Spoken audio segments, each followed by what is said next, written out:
Hello students, welcome to all. আজকে আমরা WBP এবং কেপির উপর কিছু ইংলিশের কোয়েশ্চেন করব।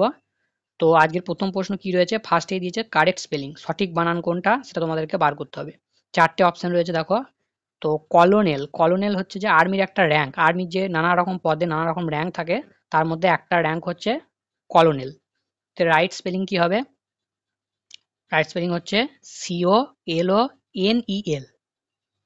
নেক্সট ওয়ান, তারপরেরটাও কি রয়েছে কারেক্ট স্পেলিং, টেরিবল। টেরিবল মানে কি? ভয়ানক বা ভয়ঙ্কর। তো এখানে কারেক্ট স্পেলিং কোনটা হবে? দুটো আর হয় মনে রাখবে, TERRIBLE। তারপরেরটাও কারেক্ট স্পেলিং রয়েছে পলিউশন। পলিউশন মানে হচ্ছে দূষণ। তো এটা ইজি রয়েছে।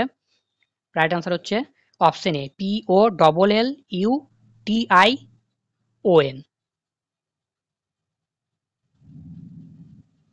তারপরে বলেছে অপোজিট ওয়ার্ড অফ আর্লি। তাহলে আর্লি মানে হচ্ছে আগে, অপোজিট বলেছে কিন্তু। তাহলে প্রিম্যাচিওর, প্রিম্যাচিওর মানে হচ্ছে যে আগে, একই একই অর্থ। তাহলে বলে না প্রিম্যাচিওর হেয়ার ফল মানে তাড়াতাড়ি চুল পড়ে যাওয়া। তারপরে হচ্ছে যে ডিলেড, ডিলেড মানে হচ্ছে যে দেরি। ইনিশিয়াল মানে প্রথমে বা শুরুতে, আর নেক্সট মানে হচ্ছে পরে। তাহলে কোনটা হবে অপোজিট? আর্লি মানে আগে, আর পরে তাহলে ডিলেড। তাহলে অপশন বি হচ্ছে রাইট আনসার। নেক্সট হচ্ছে ভেগ। আচ্ছা, স্পেলিংটা ভুল রয়েছে, ভেগ, VA, এনটা হবে না, VAGUE, ভেগ। তো ভেগ কথার অর্থ হচ্ছে অস্পষ্ট। তাহলে এখানে অপশনগুলো দেখো, টু বিগিন মানে হচ্ছে শুরু করা, নট ক্লিয়ারলি স্টেটেড মানে অস্পষ্টভাবে বলা বা পরিষ্কারভাবে না বলা। তাহলে পেয়ে গেলে তোমরা, অপশন বি হচ্ছে রাইট অ্যান্সার। তাহলে ভেগ মানে মনে রাখবে অস্পষ্ট, অস্পষ্টভাবে উল্লেখ করা। তাহলে নট ক্লিয়ারলি স্টেটেড।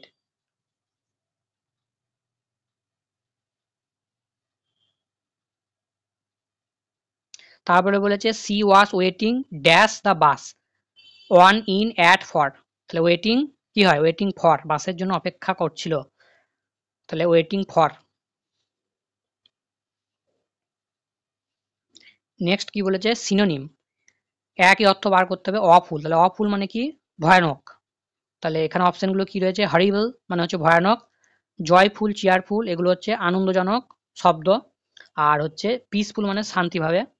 তো রাইট আনসার কি হয়ে যাবে তোমাদের? Option A, horrible. তারপরে বলেছে make the voice change, do it now, do it now. তাহলে এই ধরনের সেন্টেন্সকে কি দিয়ে করতে হয়? এটা হচ্ছে একটা অর্ডার দেওয়া হচ্ছে। তাহলে অর্ডার, রিকোয়েস্ট এগুলো যদি হয় সেক্ষেত্রে আমাদের প্রথমেই কি নিতে হয়? লেট, লেট। তারপরে এই যে রয়েছে ইট, তারপরে প্লাস হচ্ছে বি, তারপরে হচ্ছে যে আমাদের থার্ড ফর্ম রয়েছে ভার্বের বা পাস্ট পার্টিসিপল যেটা রয়েছে। তাহলে ডু এর পাস্ট পার্টিসিপল কি হবে? ডান। তারপরে তো নাও যেটা বাকি পড়ে থাকলো, নাও। তাহলে ফরম্যাটটা বুঝে নাও, লেট, ইট, তারপরে বি, তারপরে থার্ড ফর্ম, তারপরে নাও। তাহলে লেট ফার্স্টেই থাকবে, তারপরে বি ফর্ম, আর লাস্টে হচ্ছে আমাদের ভার্বের থার্ড ফর্ম বা past participle form. Let it be done নাও।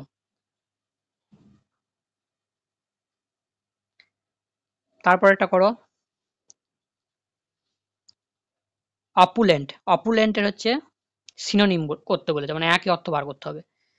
তাহলে অপুলেন্ট মানে হচ্ছে গিয়ে ঐশ্বর্যশালী বা সমৃদ্ধিশালী। তাহলে আউটস্ট্যান্ডিং মানে হচ্ছে খুব ভালো, ব্রাইট মানে উজ্জ্বল, এক্সেস মানে অতিরিক্ত, আর এক্সপেন্সিভ মানে হচ্ছে গিয়ে, এক্সপেন্সিভ মানে হচ্ছে গিয়ে দামি বা ঐশ্বর্যশালী। তাহলে এখানে এইটাই দেখো, এটা হচ্ছে এক্সপেন্সিভ মানে দামি। তাহলে রাইট আনসার হচ্ছে অপশন সি। খুব ইম্পর্টেন্ট, এটা মনে রাখবে। অপুলেন্ট, অপুলেন্ট মানে কি বললাম? সমৃদ্ধিশালী বা ঐশ্বর্যশালী। তারপরে কি বলেছে? ভয়েস চেঞ্জ করতে। তো এটা WBCS এর question. The script is being written. তাহলে এটা আগে চিনতে হবে অ্যাক্টিভে রয়েছে না প্যাসিভে রয়েছে। ইজ বিং, তাহলে এটা কি টেন্স রয়েছে, এটা বিং যদি থাকে তোমাদের তাহলে হচ্ছে সরি টেন্স না, ভয়েস। কোন ভয়েসে রয়েছে? বিং থাকলে সেটা হচ্ছে প্যাসিভ ভয়েস। তাহলে প্যাসিভ থেকে তোমাদেরকে অ্যাক্টিভে যেতে হবে। তাহলে প্রথমে একটা সাবজেক্ট নিতে হবে। তাহলে এখানে আমরা একটা থার্ড পারসন ধরে নেব, সেটা হচ্ছে যে দে ধরলাম। ঠিক আছে, এখানে দেখো কোনো অপশনেই দে নেই। ঠিক আছে, তাহলে এখান থেকে বুঝতে পারছো যে এইটা হবে। ঠিক আছে, কারণ সাবজেক্ট প্রথমেই থাকবে। তো এখানে দিয়ে নিলাম থার্ড পারসন হিসাবে। হি হতে পারতো, থার্ড পারসন সিঙ্গুলারও হতে পারতো। ঠিক আছে, হি সি যেগুলো রয়েছে সেটাও হতে পারতো, কিন্তু এখানে আমরা দেখো হি সি কোনো অপশনেই নেই। ঠিক আছে, তাহলে এখানে দেটাই হচ্ছে আমরা নেব। তাহলে দে, তারপরে কি হয় আর, তারপর তো খুব সহজ, দে বিংটা হবে না, উঠে যাবে, আর তারপরে আইএনজি যোগ করে ভার্ব হবে। তাহলে দে আর রাইটিং দ্য স্ক্রিপ্ট। সাবজেক্টটা কোথায় চলে আসবে? একবারে অবজেক্টের জায়গায় চলে আসবে। আর এখানে আমরা সাবজেক্টটাকে ধরে নেব থার্ড পারসন হিসাবে ধরে নেবো। ঠিক আছে, থার্ড পারসন সিঙ্গুলারও হতে পারে, প্লুরালও হতে পারে। এখানে কিন্তু দে যেহেতু রয়েছে তোমাদের প্লুরাল ফর্মে রয়েছে। তাহলে দে আর রাইটিং দ্য স্ক্রিপ্ট, বোঝা গেছে? নেক্সট, ডিডস আর বেটার দ্যান, এটা একটা চলতি কথা যে কথার থেকে কাজের দাম হচ্ছে বেশি, বা কথার থেকে কাজ হচ্ছে ভালো। তো ডিডস আর বেটার দ্যান কি হবে? ওয়ার্ড। কথার থেকে কাজের দাম হচ্ছে, কাজ হচ্ছে ভালো।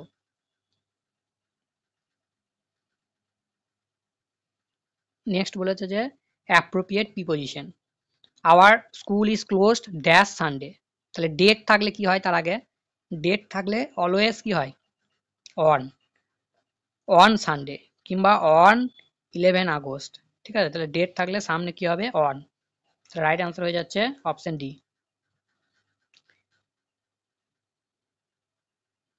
তারপরে এটাও সিনোনিম দিয়েছে কি? ডিগনিফাই। ডিগনিফাই, তাহলে ডিগনিফাই মানে হচ্ছে গিয়ে উন্নত মানের। ঠিক আছে, তাহলে এখানে হচ্ছে যে বা মর্যাদাপূর্ণ বা গৌরবপূর্ণ পদ। ঠিক আছে, তখন আমরা কি ইউজ করি? ডিগনিফাই। মনে থাকবে মর্যাদাপূর্ণ।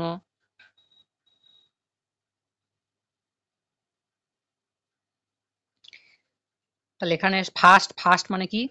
খুব দ্রুত গতি, তাহলে এটা হবে না। স্ট্রং মানে হচ্ছে কি? খুব শক্তিশালী, এটাও হবে না।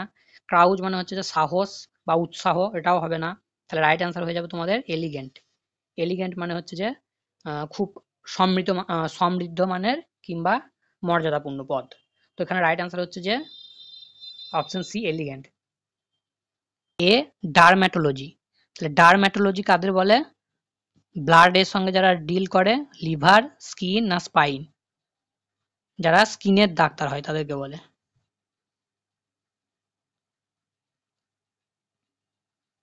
তারপর এটা কি বলেছে? An orthopaedic deals with. Orthopaedic doctor কিসের হয়? কিসের হয়? চোখের? না, চোখের হয় না। মাসেলস, পেশির? না, এটাও না।